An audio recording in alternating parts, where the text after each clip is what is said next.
Yang dimulai ya. Assalamualaikum. Selamat pagi Ibu Meta dan teman-teman. Izin di sini kami dari kelas 5 mengenai the digital doing a business a connect. Selanjutnya di sini sudah ada anggota kelompok kami. Yang pertama ada Dewa, lalu Renandia Chandra yaitu saya sendiri, Tegar Hanafi dan Derapi Sharon. Itu saja ke materi pertama yang akan dilakukan oleh rekan saya. Baik, untuk materi pertama akan saya jelaskan. Pertama ini adalah digital transformation. Boleh di next slide dulu.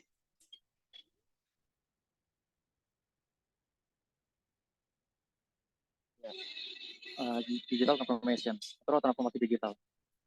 Transformasi digital adalah proses perubahan menyeluruh dalam sebuah generasi yang didorong oleh penggunaan teknologi digital. Yang menurut Fitzgerald, transformasi digital adalah penggunaan teknologi digital untuk meningkatkan bisnis atau pengalaman pelanggan, operasi, dan model bisnis.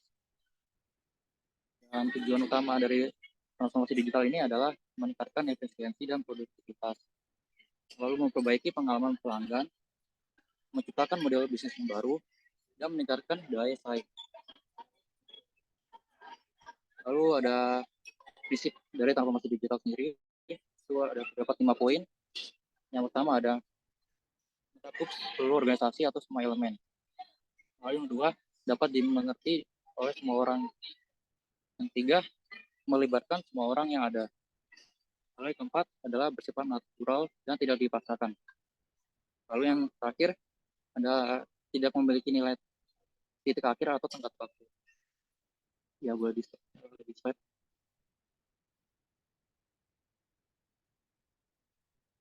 Lalu di sini ada komponen utama dari transformasi digital. Ini juga ada 5 komponen dari digital transformation. Yang pertama ada big data. Big data adalah kumpulan data besar yang dapat digunakan untuk meningkatkan efisiensi bisnis dan layanan pelanggan. Big data ini bisa terstruktur, semi terstruktur, dan tidak terstruktur. Dan big data ini datangnya dari berbagai sumber, seperti transaksi bisnis, media sosial, sensor, perangkat IoT, dan mesin. Big data ini dapat membantu melacak pelanggan, mengukur pengalaman mereka, dan pada akhirnya meningkatkan kepuasan pelanggan. Lalu yang poin kedua ada reverse marketing, ya, di mana reverse marketing adalah strategi pemasaran yang berfokus pada memberikan kontrol kepada pelanggan dan membiarkan mereka menjadi pemasar produk perusahaan. Hal ini ya tentunya sangat berbeda sekali dengan pemasaran tradisional.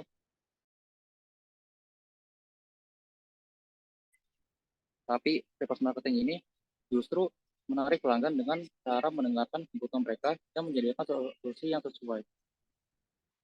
Reverse marketing ini didasari dengan prinsip membangun kepercayaan dan hubungan, memberikan kontrol kepada pelanggan, mendengarkan dan memahami kebutuhan pelanggan, dan menyediakan solusi yang sesuai.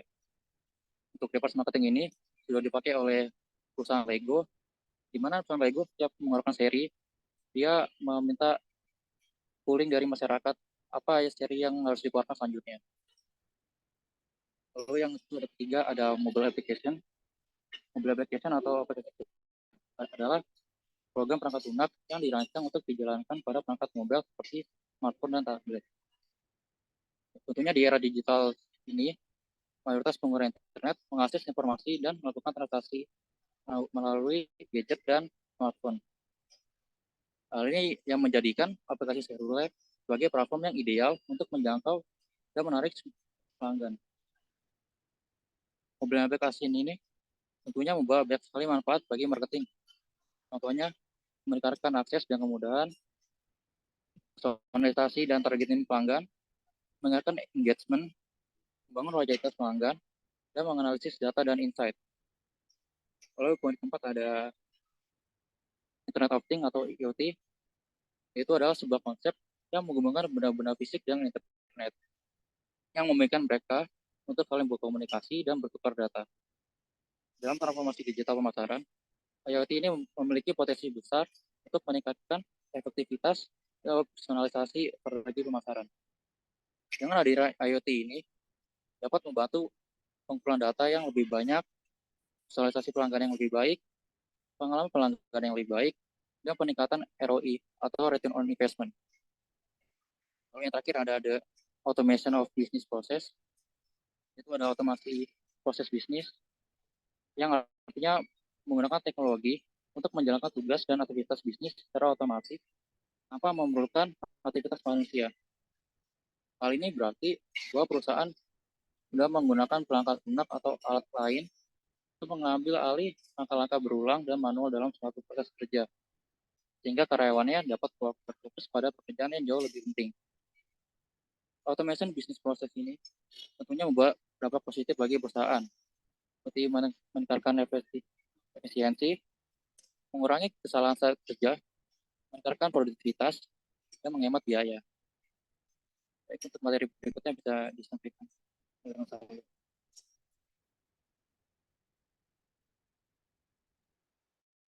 Oke, baik. Untuk selanjutnya di sini kita akan membahas mengenai programmatic advertising.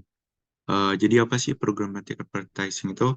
Jadi menurut Alan Charles Ward dalam bukunya Digital Marketing: A Practical Approach, programmatic advertising adalah penggunaan perangkat lunak untuk menggantikan manusia dalam pengiriman konten pemasaran digital, terutama iklan. Hal ini melibatkan penggunaan teknologi dan algoritma untuk mendapatkan iklan secara otomatis berdasarkan kriteria tertentu seperti data, demografis, perilaku online, dan preferensi pengguna.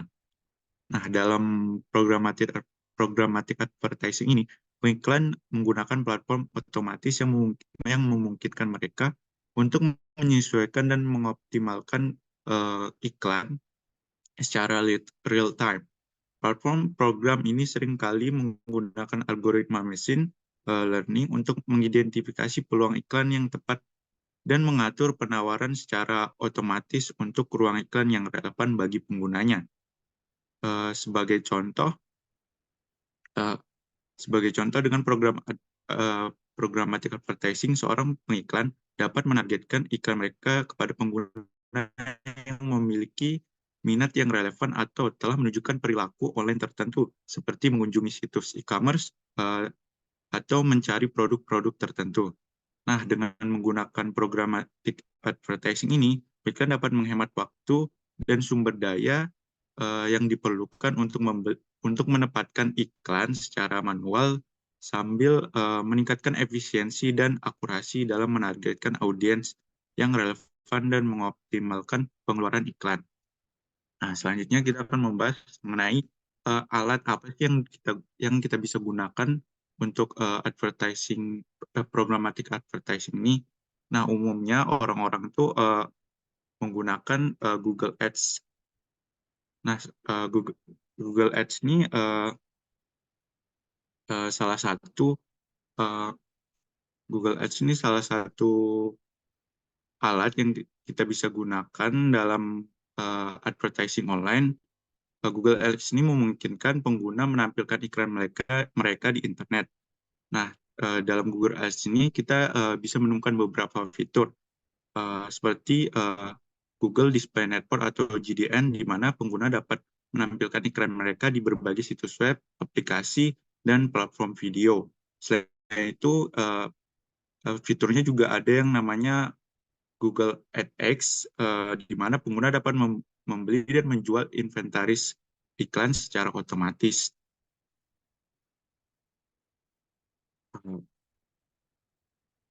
Nah, selanjutnya kita akan membahas mengenai apa sih masalah yang biasa ditemukan oleh pengiklan dalam mengiklankan produk mereka di situs-situs web atau menggunakan perangkat seperti Google Ads tadi. Nah, salah satu masalahnya dalam programmatic advertising adalah di mana munculnya iklan di situs web tidak pantas, seperti situs web kebencian atau web yang mempromosikan konten ekstremis. Kurangnya kontrol atas di mana iklan ditempatkan menjadi salah satu masalah dalam programmatic advertising. Algoritma programmatic advertising tidak dapat menjamin bahwa iklan ditampilkan di lingkungan yang relevan atau aman untuk brand yang diiklankan. Misalnya itu teman-teman nih sering mungkin nonton film di situs bajakan gitu. Kadang kita menemukan ada iklan-iklan Shopee atau Tokopedia itu kan tidak kurang etis lah begitu menampilkan iklan di situs bajakan seperti itu. Lalu di sini juga adanya penipuan iklan termasuk penipuan link atau phishing. Nah, penipuan iklan ini biasanya berupa link phishing di mana ketika teman-teman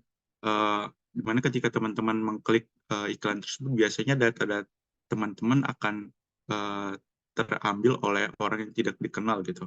Lalu untuk pengiklan sendiri masalahnya yaitu adanya tools dalam browser yang memblokir iklan atau biasa yang kita kenal dengan adblock gitu. Nah, untuk materi selanjutnya akan disampaikan oleh rekan saya.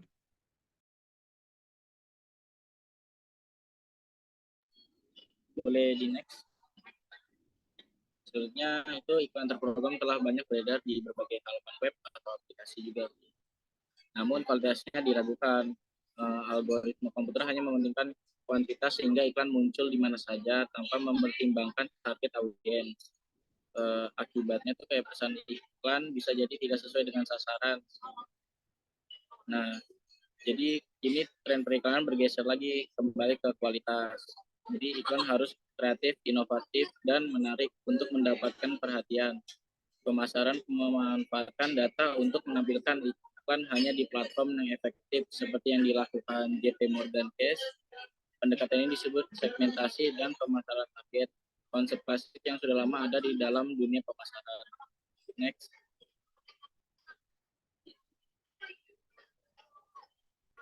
Jadi penelitian menunjukkan bahwa periklanan digital khususnya di perangkat seluler tidak selalu efektif dan bahkan dapat membuat frustasi penggunanya. Contohnya tuh kayak buka web apa gitu, muncul pop up di atas kanan yang ada tanda silang kecil itu kan kadang nggak kepencet, kadang ke aplikasi lainnya. Nah, itu yang bikin frustasi penggunanya. Kayak iklan banner statis 300 kali 250 adalah format yang paling mudah dilupakan dan paling tidak disukai. Contohnya seperti tadi yang pop up di atas gitu. Secara umum jenis iklan yang mudah diabaikan seperti pop up banner adalah yang paling tidak disukai. 34% orang mengklik iklan melakukannya secara tidak sengaja dan banyak orang menggunakan adblocker untuk mengendalikan pengalaman internet mereka. Iklan pengusaha sedikit lebih baik dengan 8,4% pencarian mengklik iklan di halaman hasil. Next.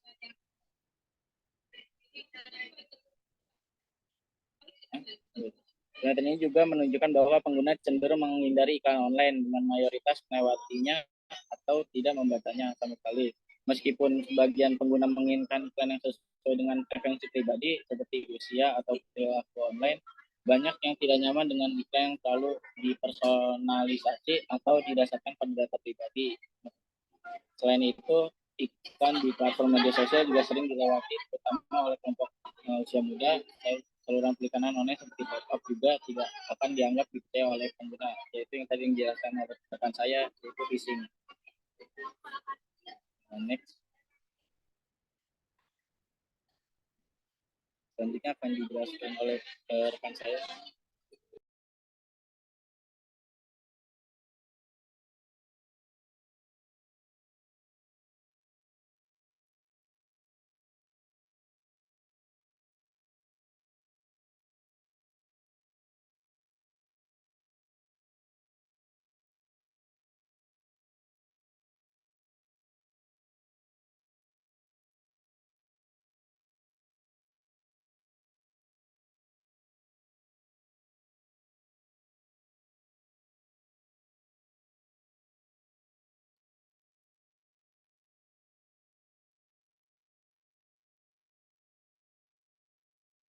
Punya bahasa.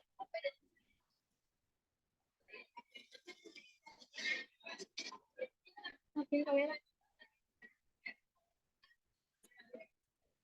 Mana kamera?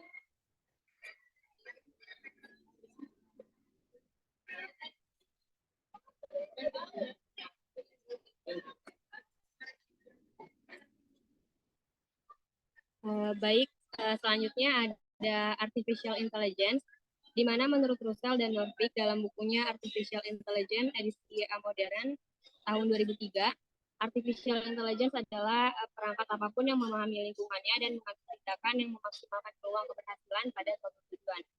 Nah, ada nih istilah lainnya yang lebih sederhana kalau kecerdasan buatan ini diterapkan ketika sebuah mesin meniru fungsi kognitif yang diasosiasikan manusia dengan manusia lainnya. Di sini sudah ada beberapa contoh penerapan dari AI itu sendiri. Yang pertama ada pengenalan wajah, di mana pengenalan wajah ini adalah sistem yang menggunakan AI untuk mengidentifikasi individu dalam gambar atau video yang digunakannya itu masih memiliki keamanan, pengawasan, dan autentikasi. Lalu yang kedua ada asisten virtual, di mana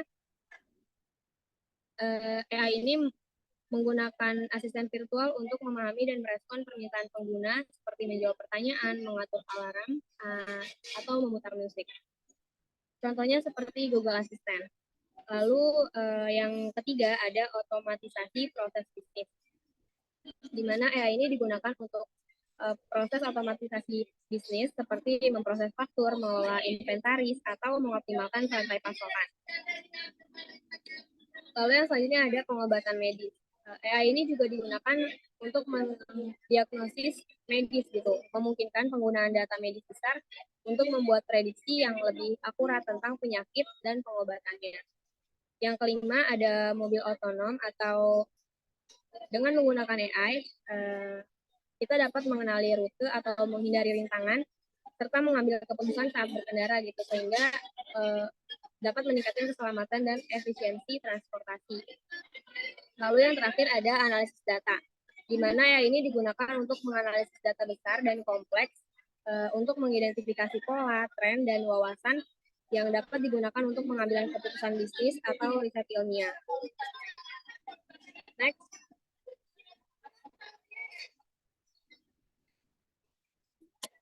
Nah, selanjutnya ada virtual and augmented reality. Definisi dari virtual reality sendiri yaitu adalah VR ini menawarkan digital rekreasi lingkungan di kehidupan nyata. Tapi kalau misalnya augmented reality ini atau yang disebut AR hadir sebagai hamparan ke dunia nyata. Nah, di sini udah ada dua perbedaan yang signifikan dari VR dan AR. Yang pertama adalah VR ini teknologi yang menciptakan lingkungan digital yang sepenuhnya terpisah dari dunia nyata atau immersif. Nah, kalau misalnya AR ini adalah teknologi yang menambahkan elemen digital ke dunia nyata dan nggak sepenuhnya terpisah gitu. Lalu yang kedua ini ada pengguna yang menggunakan perangkat VR sepenuhnya tenggelam dalam pengalaman buatan tersebut dan kehilangan kontak dengan lingkungan fisik sekitarnya. Lalu kalau misalnya AR, pengguna masih dapat melihat lingkungan nyata melalui perangkat yang dilengkapi dengan kamera seperti smartphone atau kacamata AR dan melihat elemen digital yang ditambahkan ke dalam pandangan mereka. Nah, kalau contoh dari VR sendiri, dalam penggunaannya itu seperti permainan video VR, simulasi pelatihan, atau tour virtual. Dan kalau misalnya AR, contoh penggunaannya itu kayak filter wajah di media sosial, navigasi GPS, atau seperti game Pokemon, dan menampilkan di atas jalan nyata gitu. Bisa juga digunakan untuk bidang pendidikan atau pameran produk untuk menambahkan informasi tambahan ke dunia nyata. Dan slide berikutnya akan dijelaskan oleh rekan saya. Ini siapa nih barusan yang ngomong? Yang present barusan siapa? Iya, Ibu, kenapa? Siapa yang namamu siapa? Maaf, Ibu, Renandia Chandra. Pakai HP pribadi, sinyalnya kurang bagus, Ibu. Ya, oke. Jadi saya nggak bisa tahu tadi namanya, kan belum sebutkan namanya. Ya, Ibu, mohon maaf.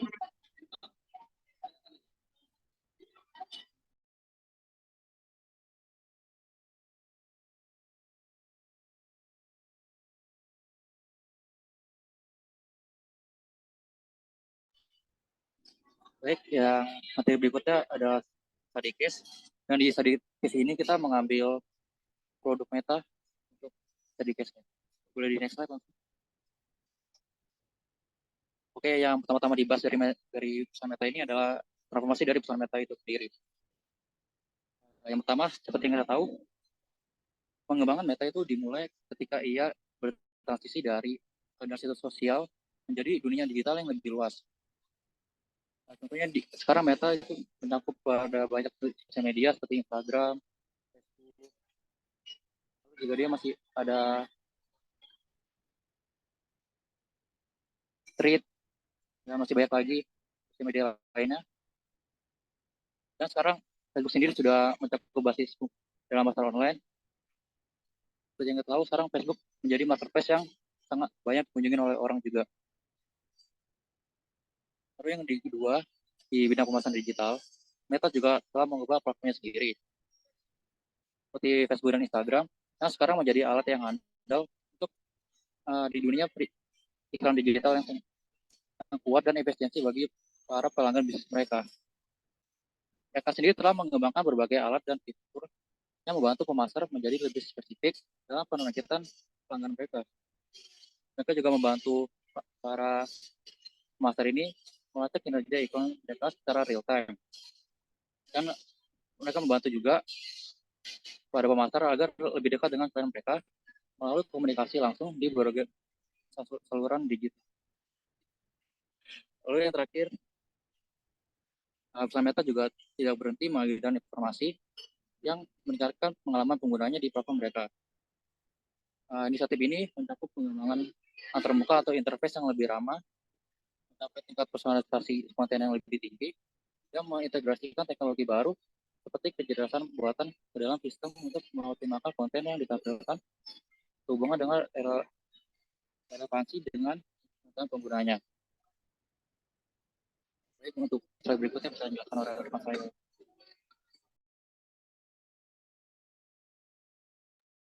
Oke, baik.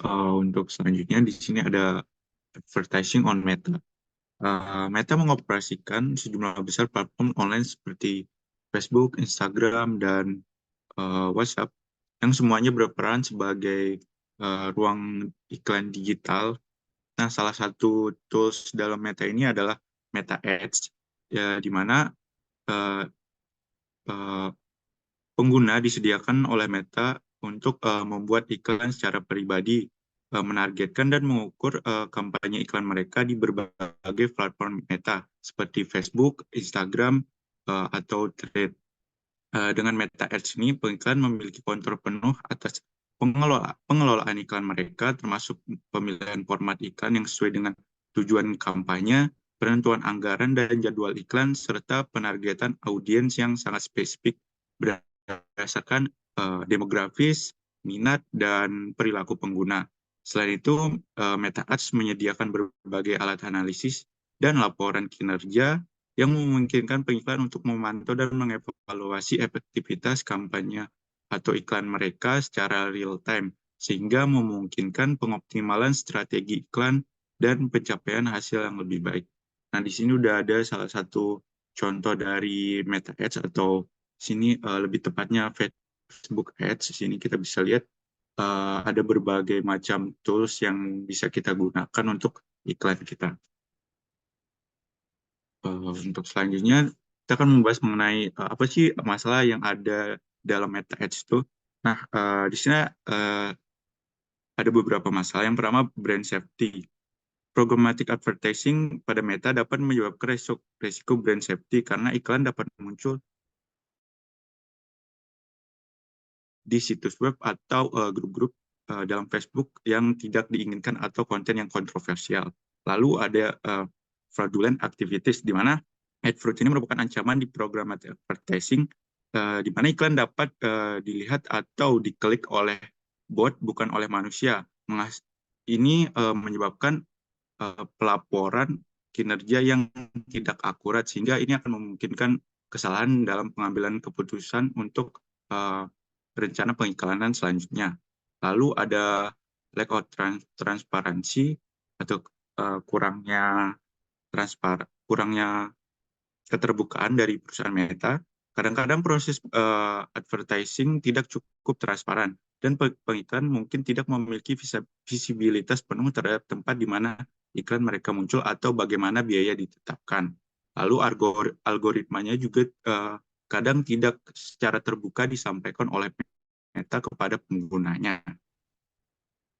Lalu yang terakhir itu ada ad blocking, di mana pengguna sering menggunakan perangkat pelunak pemblokir iklan untuk menghindari iklan yang tidak diinginkan, yang dapat mengurangi efektivitas kampanye atau iklan programatik tersebut. Masalah lainnya itu dari Meta sendiri tidak bisa mengontrol secara penuh user-user yang ada di dalam aplikasinya. Seperti itu. Baik, untuk selanjutnya akan disampaikan oleh rekan saya. Ya, selanjutnya itu penggunaan artificial intelligence dalam marketing. Contohnya itu yang pertama ada AI membantu Meta memahami minat, perilaku, dan demografi penggunanya dengan menganalisa data yang dikumpulkan dari berbagai platformnya. Yang kedua, ada AI dapat membantu mengoptimalkan penawaran iklan, waktu penayangan iklan, dan pemilihan platform yang tepat untuk menjangkau target audiens. Yang ketiga, ada AI dapat membantu Meta memahami tren pasar dan perilaku konsumen dengan menganalisis data dalam jumlah besar. Yang keempat, ada AI dapat digunakan untuk merekomendasikan konten yang relevan kepada pengguna berdasarkan minat dan aktivitas mereka di platform Meta. Dan yang terakhir, AI dapat mengotomatisasi tugas marketing yang memakan waktu dan berulang, seperti penjadwalan postingan media sosial, pembuatan laporan, dan analisis data. Selanjutnya akan dijelaskan oleh rekan saya.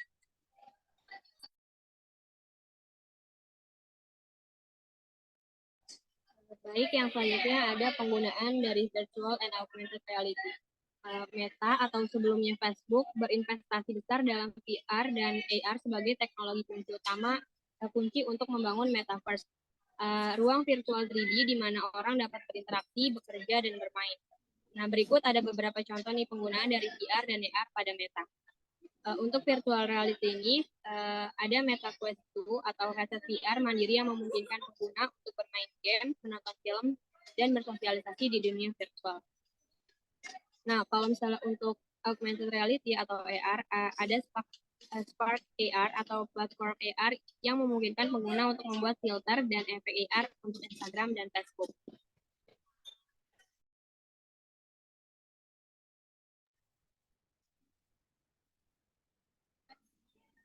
Baik,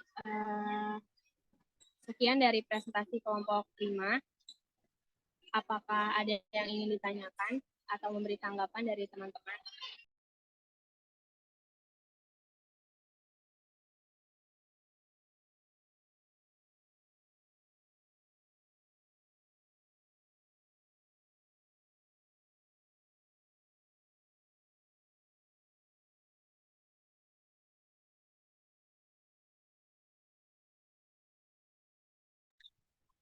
Oke, sebelum itu saya akan menambahkan ini sedikit.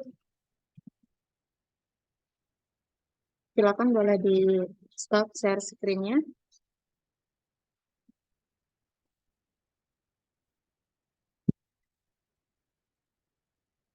Oke, sebentar.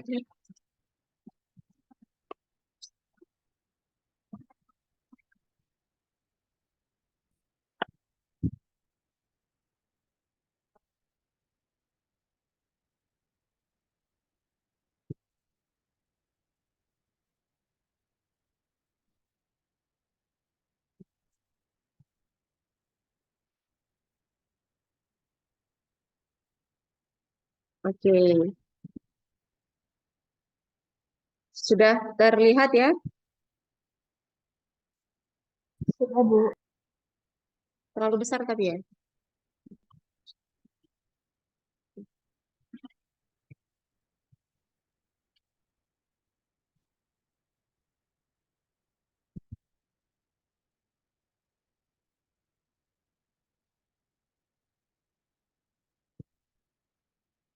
Oke.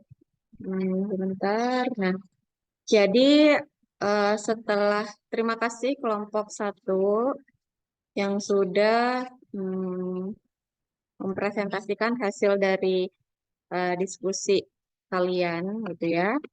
Terus di sini saya akan Loh, mana share screen?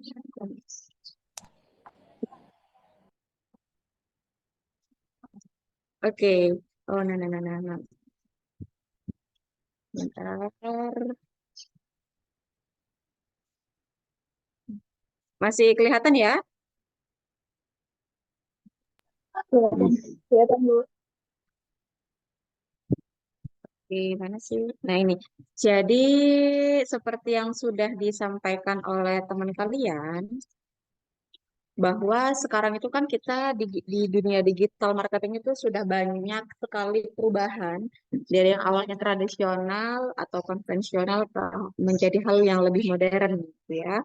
Banyak sekali ada tadi ada tadi IoT, terus Internet of Things dan apa tuh namanya big data dan sebagainya itu adalah perubahan-perubahan yang nyata dan sampai saat ini kita rasakan nih bermanfaatannya gitu ya.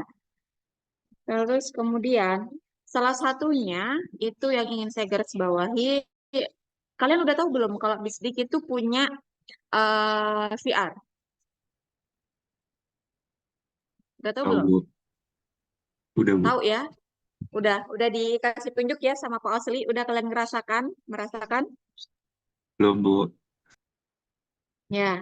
Nah, itu adalah salah satu eh, hal positif kalau misalkan kita masuk di bisnis digital ya, karena kita bisa merasakan kecerdasan itu sendiri masuk ke dalam ilmu pembelajaran kita gitu. Nah, jadi mungkin kalian sudah bisa membedakan ya antara apa itu artificial intelligence atau AI, apa itu virtual reality dan apa itu augmented reality gitu. Tadi sudah disampaikan juga apa sih sebenarnya artificial intelligence atau AI gitu ya. Jadi secara mudahnya gitu ya untuk kita memahami itu bahwa namanya juga artificial intelligence bahwa di situ tuh ada kecerdasan yang dimiliki oleh manusia itu dimodelkan ke dalam mesin gitu ya. Akhirnya mesin ini diprogram untuk bisa berpikir layaknya manusia gitu ya. Jadi suatu kecerdasan yang dimodelkan di dalam sebuah mesin supaya dia bisa berpikir layaknya manusia gitu ya. Nah, ada suatu quotes gitu yang dikatakan oleh Yan Lichun bahwa kecerdasan kita atau manusia adalah apa yang menjadikan kita manusia gitu ya. Dan AI adalah perpanjangan dari kualitas itu. Nah, jadi dalam artian ibarat kata kayak otak manusia itu dipindah ke dalam suatu mesin, gitu ya. Nah, tetapi si AI juga ini membalas kata-kata quotes berikut dengan jika aku tidak pernah menang, maka setidaknya aku tidak boleh kalah, gitu katanya AI ini. Nah, quotes ini menggambarkan bahwa AI itu diprogram untuk terus belajar gitu ya, untuk terus belajar, memperbaiki kesalahan dan menambahkan kekurangannya gitu. Nah, jadi meskipun manusia yang menjadikan manusia itu adalah pikirannya atau kecerdasannya, tapi AI nggak mau kalah. Saya atau AI itu akan eh, menyerupai manusia dengan cara saya akan terus berbenah diri untuk menjadi terus lebih baik lagi. Gitu katanya si AI. Nah, hal ini sehingga akan memberikan atau mempengaruhi beberapa part dari kehidupan kita sebagai manusia. Gitu ya. Nah, contohnya itu kan robot kalau kalian pernah lihat, mungkin kalian baca juga beritanya bahwa Bank BCA sudah menggunakan AI ini untuk menjadi customer service. gitu ya di Jakarta kok si BCA itu. Jadi sampai kita tuh tidak bisa membedakan kalau secara kasat mata ya wajahnya, perawakannya itu mirip seperti manusia. Tugasnya juga sama seperti manusia menjadi customer service gitu. Nah, dia juga berpakaiannya seperti karyawan BCA pada umumnya. Nah, betapa menakutkan tapi juga menjadi peluang besar bagi anak-anak bisdik kita pada umumnya kalau kita bisa menangkap peluang itu gitu ya. Kalau kalian punya minat dalam hal pemrograman, ya bisa kalian yang menjadi ibarat kata kayak Tuhan gitu ya dengan menciptakan robot di situ. Tapi akan menjadi ancaman bagi kita yang kemampuannya bisa digantikan oleh robotik gitu ya. Nah, jadi em, ini bisa menjadi peluang, tantangan ataupun ancaman bagi kita gitu. Nah, ada beberapa prinsip yang apa si AI ini dalam berperilaku gitu ya. Yang pertama itu adalah acting humanly. Namanya juga acting humanly bahwa kita berperilaku layaknya seperti manusia gitu ya. Jadi kita tuh bisa menanggapi lalu memperlihatkanlah perilaku-perilaku yang sesuai atau yang diharapkan layaknya sebagai manusia gitu. Kemudian ada acting rationally gitu ya. Ada acting rasional di mana eh, mesin ataupun robot ini itu dirancang untuk berperilaku berpikir secara logis layaknya manusia. Nah, contohnya apa? Apa tuh namanya? Chat chat GPT atau kalau misalkan apa sih? Customer service itu loh yang secara manual akan menjawab pertanyaan kita. Ya, itu salah satu contohnya karena dia dirancang untuk berpikir layaknya seperti manusia gitu. Nah, part-part ini tuh ada di dalam robotik itu, di dalam pemrograman itu, gitu ya. Terus kemudian berikutnya ada thinking humanly, gitu ya. Jadi gimana si robot atau program ini itu bisa memahami dunia seperti manusia. Contohnya kayak menangis, kan ada ya apa saya pernah lihat itu lupa waktu scroll Instagram gitu bahwa robot ini dia tuh bisa menangis ketika mendengarkan cerita sedih dari orang lain. Nah, ini kan berarti dia ada proses berpikir di dalam program itu bahwa dia merasakan kesedihan yang dirasakan oleh manusia sehingga dia bisa menangis gitu ya. Lalu kemudian ada thinking yang terakhir ada thinking rationally, di mana AI ini harus bisa berpikir secara logis dan rasional. Nah,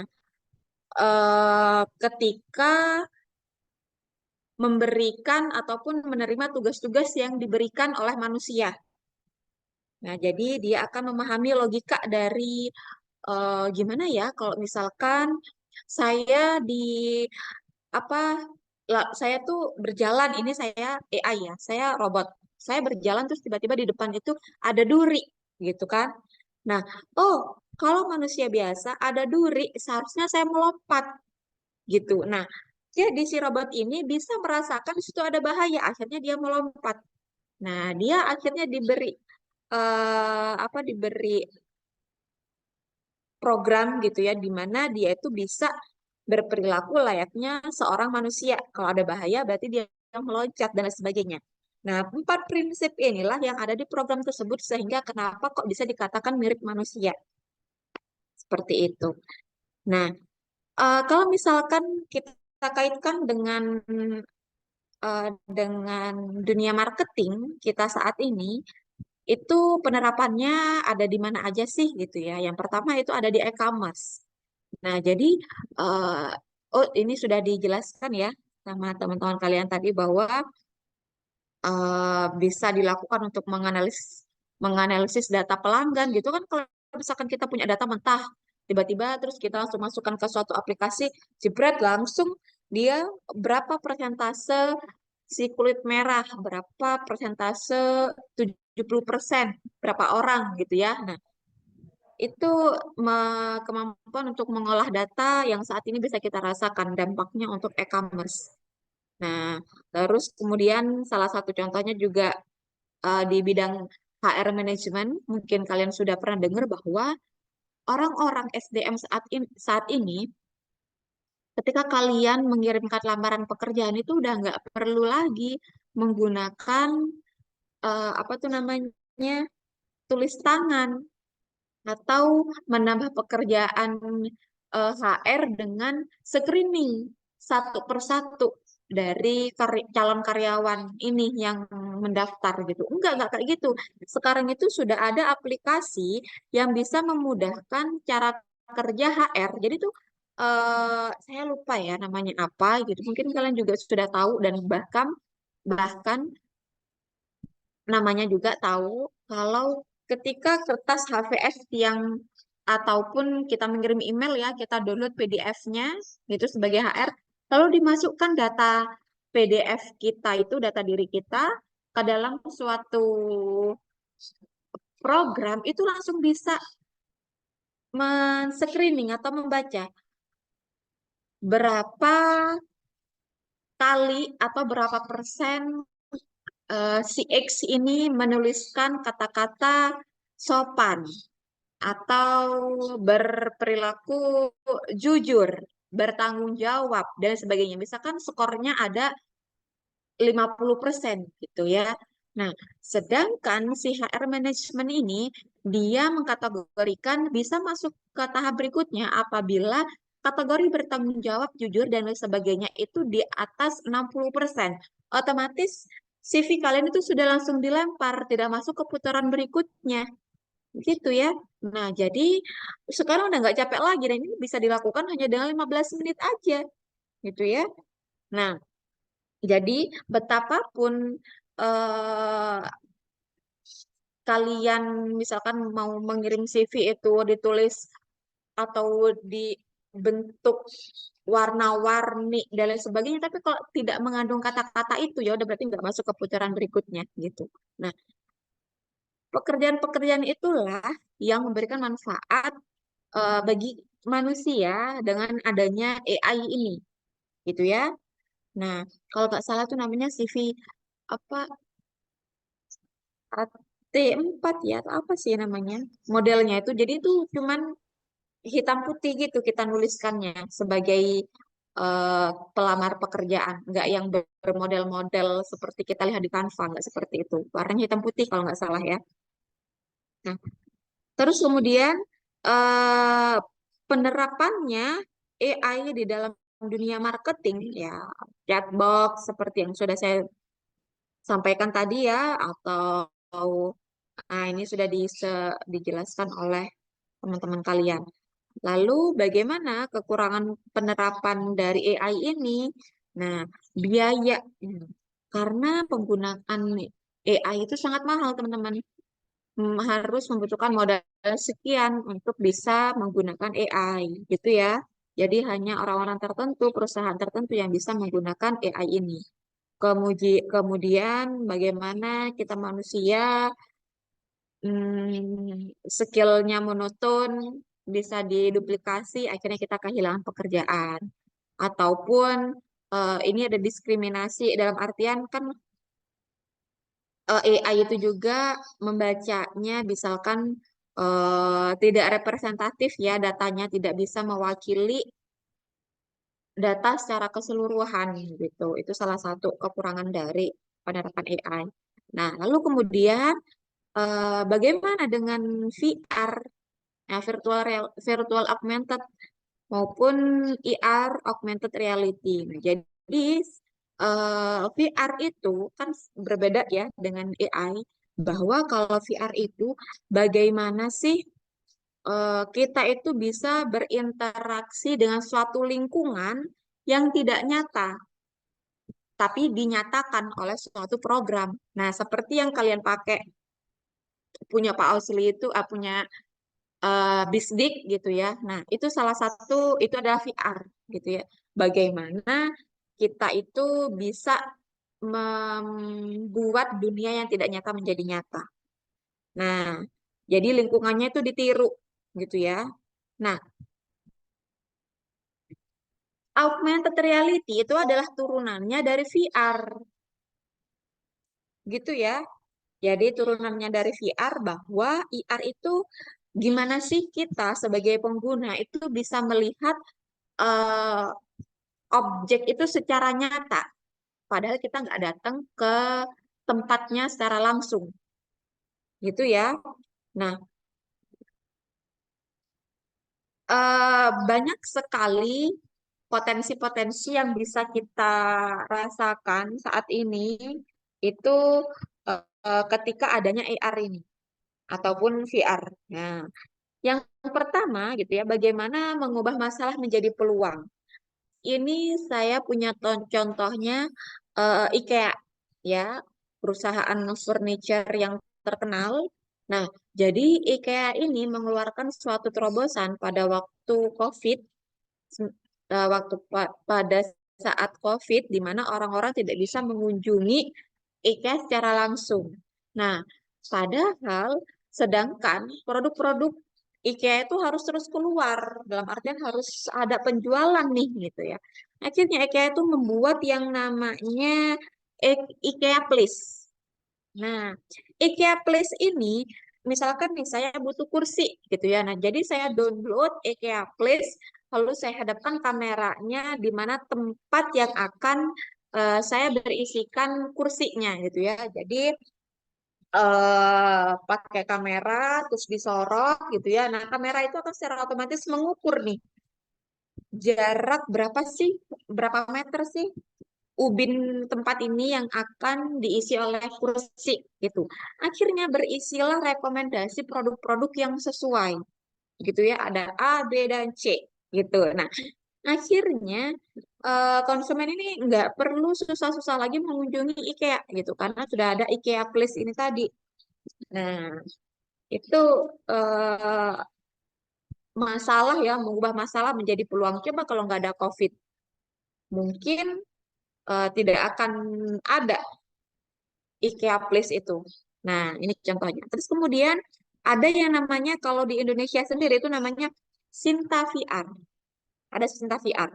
Nah, ini tuh dikeluarkan oleh Kemenprov ya dengan waktu itu kan Kemenprov Wonderful Indonesia gitu ya. Dan jadi gimana orang-orang di luar negeri pun bisa menikmati Wonderful Indonesia Roadshow gitu ya. Nah, jadi kita bisa ngeklik masuk menggunakan suatu alat terus kita tuh bisa melihat oh di situ ternyata Candi Borobudur seperti ini ya tanpa harus mengunjungi Borobudur gitu ya. Nah, akhirnya ini kan eh, kalau bagus wah saya harus menikmati Candi Borobudur secara langsung nggak dari VR lagi gitu ya.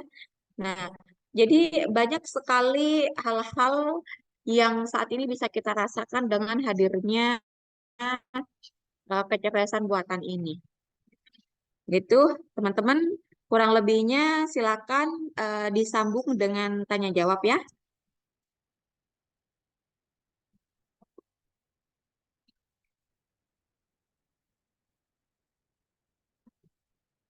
Oke, silakan.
Oke, baik. Langsung aja pertanyaannya, Jafira, disampaikan.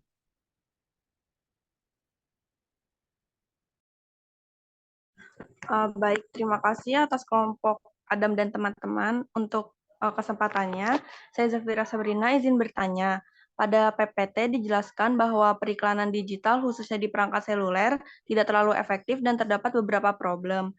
Menurut kalian, bagaimana perusahaan seharusnya menyikapi hal tersebut agar periklanan digital yang akan diterapkan bisa lebih efektif dan efisien? Terima kasih.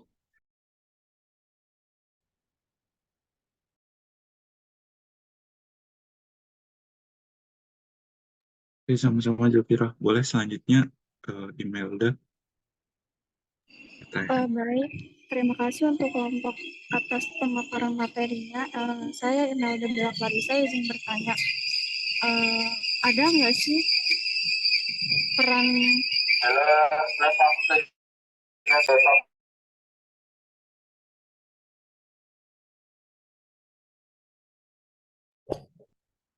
maaf diulangi untuk pertanyaannya tuh ada nggak sih peran regulasi dalam mengatasi masalah problematik advertising?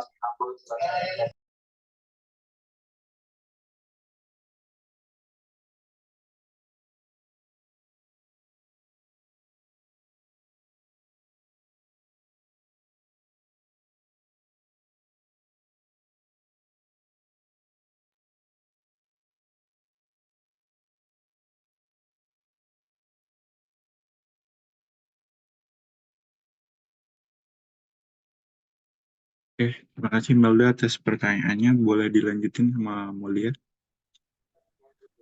Baik, terima kasih untuk kelompok penyaji atas penyajian materi dan kesempatannya. Izin bertanya, apakah ada peran budaya dalam mendukung kesuksesan digital transformation? Terima kasih.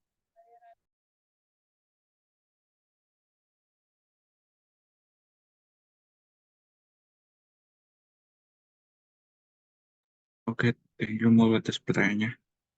Kami izin untuk diskusi dulu ya. Terus setelah itu baru dijawab pertanyaannya.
Ya baik, Bu. Saya izin jawab pertanyaan dari Imelda tadi. Pertanyaannya, apakah ada peran regulasi dalam mengatasi masalah advertising atau periklanan? Menurut saya tentu aja peran regulasi itu banyak banget. Nah, eh, regulasi itu kan ada dari yang memegang penuh atas periklanan tersebut atau contohnya seperti tadi Google atau Meta. Lalu juga bisa dilakukan dari pemerintahan di mana tayang. Nah, kalau di eh, contohnya Google sama Meta tadi, biasanya sebelum kita melakukan periklanan itu biasanya ada persyaratan-persyaratan tertentu yang harus kita patuhi mengenai periklanan mereka. Nah, kalau di dalam pemerintahan sendiri itu saya mengenai data-data periklanan dan data-data pengguna dari suatu aplikasi itu dijaga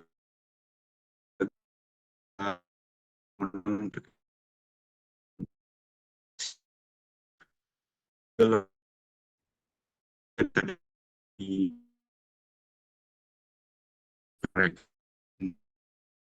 dan macam. Apakah menjawab?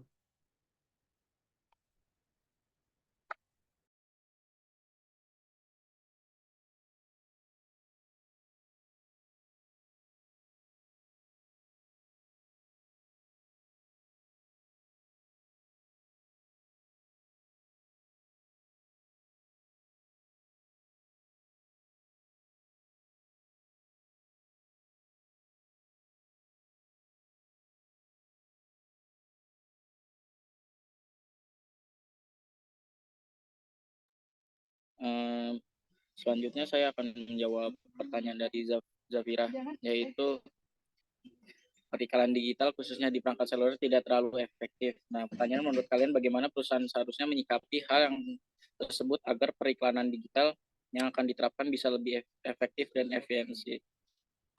Nah, jadi itu bisa contohnya tuh kayak yang pertama menargetkan audiens yang tepat. Woi, bentar Ibu.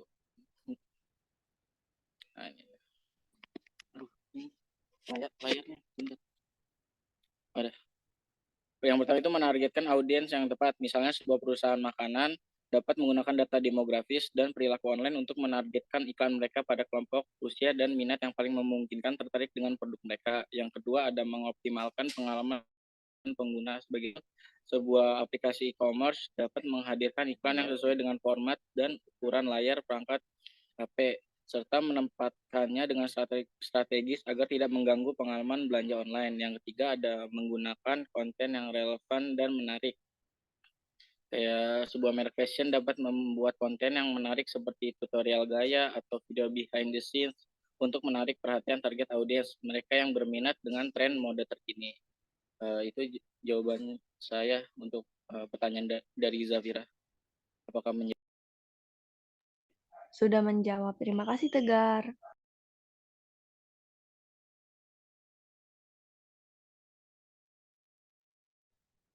Selanjutnya, saya izin pertanyaan dari Maria terkait peran budaya.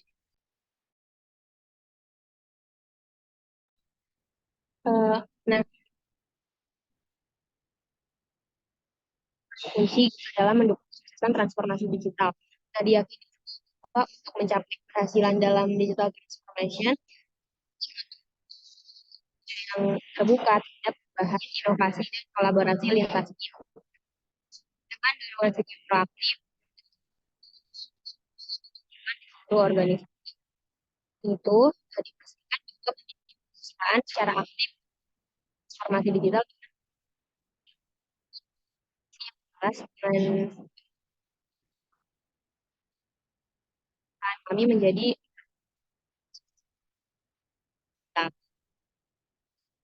seperti itu yang kita akan jawab.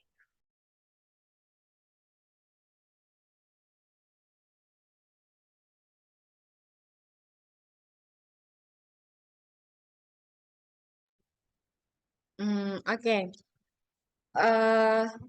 Suara saya terdengar jelas? Jelas, Ibu. Jelas, Ibu.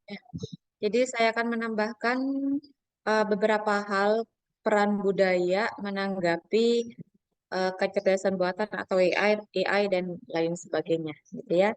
Nah, jadi seperti yang kita tahu, itu ada negara Iran ya yang saat ini sedang berkonflik, terus Suriah dan lain sebagainya menanggapi hal ini gitu ya. Salah satunya itu ChatGPT. Nah, di Suriah, di Iran, nah itu tidak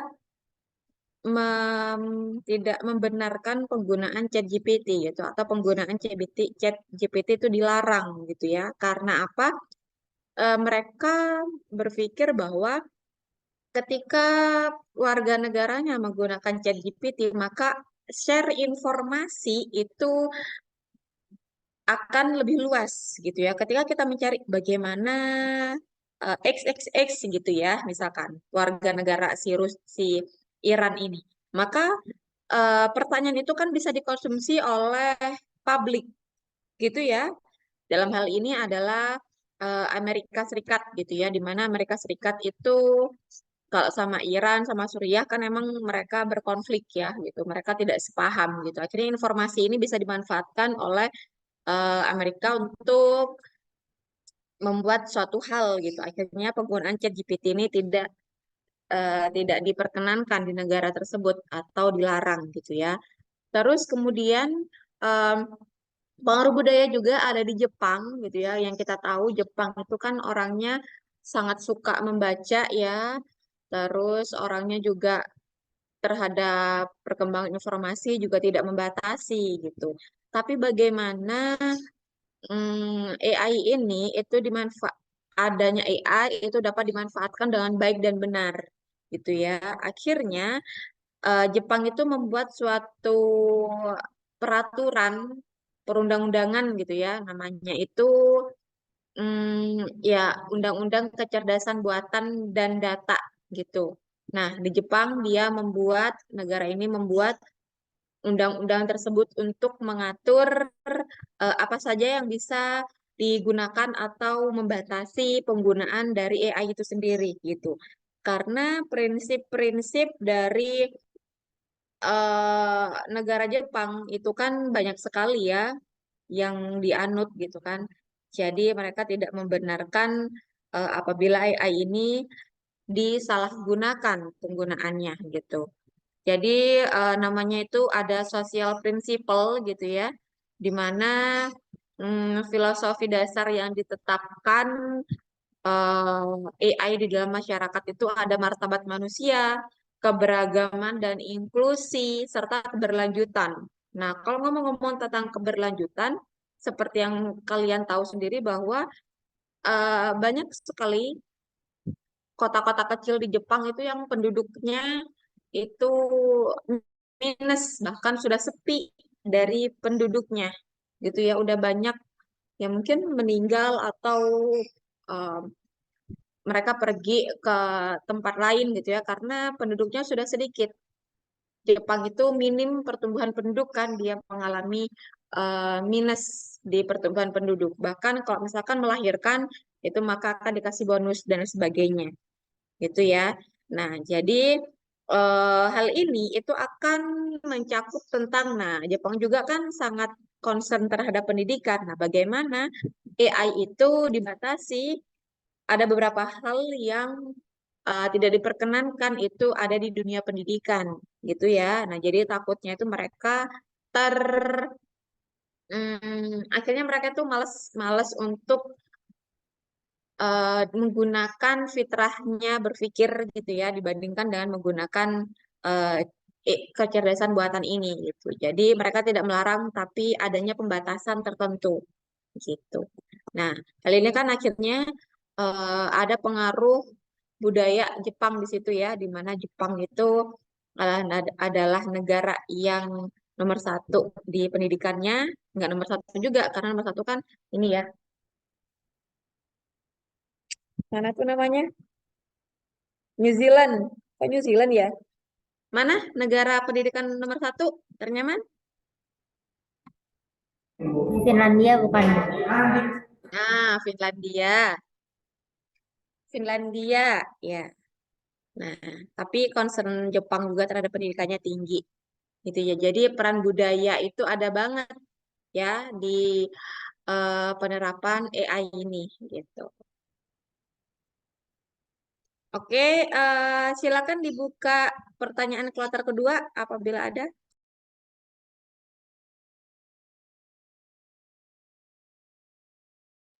Oke, teman-teman apabila masih ada yang punya pertanyaan bisa diajukan.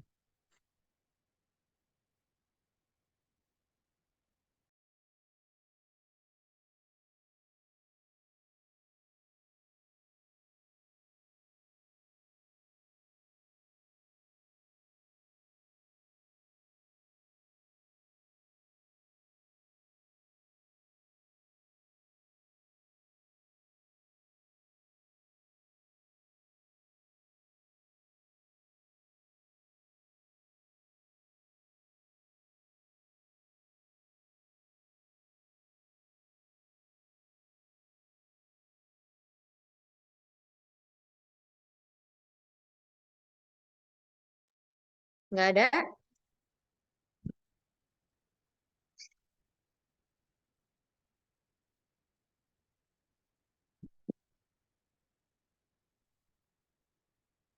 Oke, kalau tidak ada pertanyaan tambahan, apa ada pertanyaan lain untuk saya? Vio yang tidak masuk hari ini siapa, Ayo?